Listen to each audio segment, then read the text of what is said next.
रामपुर गांव में एक सुनार रहता था। सुनार के दो छोटी छोटी बेटियां थीं और उसकी पत्नी का स्वर्गवास बहुत पहले ही हो गया था। सुनार का काम बहुत अच्छा चल रहा था। काम बढ़ाने के उद्देश्य से सुनार ने एक दिन बहुत सारा सोना मंगवाया। अरे भाई, तुम्हें पता है क्या कुशल दास सुनार आजकल बहुत नोट छाप रहा है।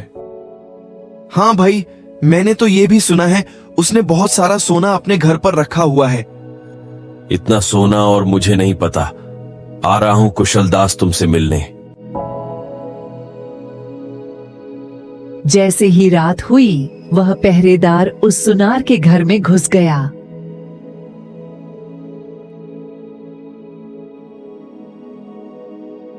इतना सारा सोना तो मैंने पूरी जिंदगी में नहीं देखा। सुनार तो पूरे गांव का सोना लेकर बैठा है, लेकिन अब यह मेरा होगा। कौन हो तुम और सोने को कहां लेकर जा रहे हो? वापस दो मेरा सोना। और इस झगड़े में पहरेदार ने सुनार को मार दिया और सोने को अपने साथ ले जाने लगा। सुनार को मारने के बाद वह जैसे ही बाहर निकला, तभी उसे सुनार के एक पड़ोसी ने देख लिया। वह पड़ोसी बहुत ही सज्जन पुरुष था। ये तुम सुनार का सोना लेकर कहां जा रहे हो? तुम्हें पता नहीं चोरी करना कितना गलत है?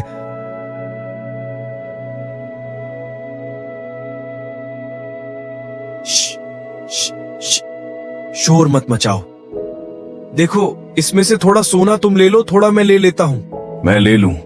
मैं गलत काम नहीं कर सकता और तुम भी गलत काम मत करो। सुनार की मेहनत की कमाई है ये। देख, मेरी बात मान जा, नहीं तो बहुत बुरा होगा। फिर मुझे दोष मत देना। सोना आधा आधा कर लेते हैं, इसी में दोनों की भलाई है। धमकी देने पर भी जब वह सज्जन पुरुष न माना, तो उस पहरेदार ने जोर जोर से चिल्लाना शुरू कर दिया। देखो देखो, चोर सुनार का सोना चोरी करके जा रहा है। जल्दी आओ गांव वालों, देखो चोर चोर। क्या हुआ भाई, तुम इतनी जोर जोर से क्यों चिल्ला रहे हो? यह आदमी सुनार के घर से यह बक्सा लेकर आ रहा था। मैंने इसे पकड़ लिया और मैंने देखा कि इसने सुनार को भी मार दिया।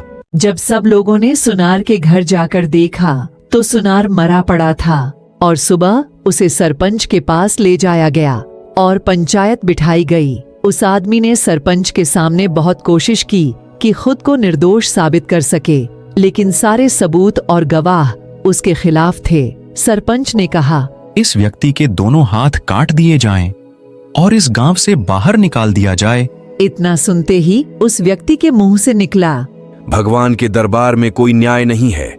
जिसने मारा है उसे कोई सजा नहीं और जिसने कुछ किया भी नहीं उसे सजा मिल रही है। सरपंच को उसके इन शब्दों से लगा, कहीं उन्होंने फैसले में कोई गलती तो नहीं कर दी। सरपंच ने सच का पता लगाने के लिए एक योजना बनाई। अगली सुबह पंचायत फिर से बैठी और एक व्यक्ति रोता हुआ सरपंच के पास आया। सरकार, मेरे भाई की हत्या हो गई है, इसकी जांच होनी चाहिए। सरपंच ने उस पहरेदार और उस व्यक्ति से कहा, तुम दोनों जाकर उस व्यक्ति की लाश मेरे पास ले आओ।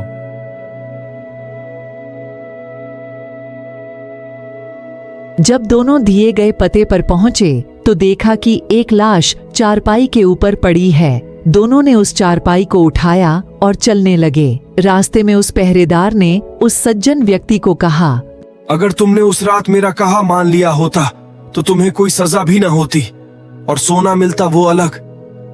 मैंने तो सच का साथ दिया था, फिर भी मुझे सजा हो गई। भगवान ने न्याय नहीं दिलाया मुझे, लेकिन मुझे भगवान पर पूरा भरोसा है। वो मेरे साथ कभी गलत नहीं होने देंगे। चलते चलते जब दोनों सरपंच के सामने पहुंचे, तो चारपाई पर पड़ी हुई लाश एकदम उठ गई। असल में वह लाश नहीं थी, बल्कि सरपंच द्वारा सच का पता लगाने के लिए भेजा गया एक व्यक्ति था। उस व्यक्ति ने उठकर सारी सच्चाई सरपंच को बता दी। सरपंच सच्चाई सुनकर बहुत हैरान हुए। उस व्यक्ति की सजा पहरेदार को दे दी गई। अगले दिन सरपंच ने उस सज्जन व्यक्ति को वापस बुलाया। सरपंच ने सज्जन व्यक्ति से कहा, सुनार का यह सोना आज से तुम्हारा हुआ। इस सोने के मालिक आज से तुम हो। मुझे यह धन नहीं चाहिए। मैं आप सबसे एक विनती करना चाहता हूं। सुनार के 2 छोटी छोटी बेटियां थीं। मैं उन दोनों की जिम्मेदारी लेना चाहता हूं। उसके पिता की मृत्यु के बाद उन दोनों लड़कियों का इस दुनिया में कोई नहीं है। मैं उन्हें एक पिता की भांति प्रेम करूंगा। सरपंच ने उस व्यक्ति की यह विनती स्वीकार कर ली और सुनार का सोना भी उसे व्यक्ति को दे दिया ताकि वो अपनी बेटियों की जिम्मेदारी संभाल सके। उस सज्जन व्यक्ति के कोई भी संतान नहीं थी, लेकिन अब भगवान की कृपा से उसके पास 2 बेटियां हैं। वह सज्जन व्यक्ति अपने परिवार के साथ अब खुशी खुशी रहने लग गया था।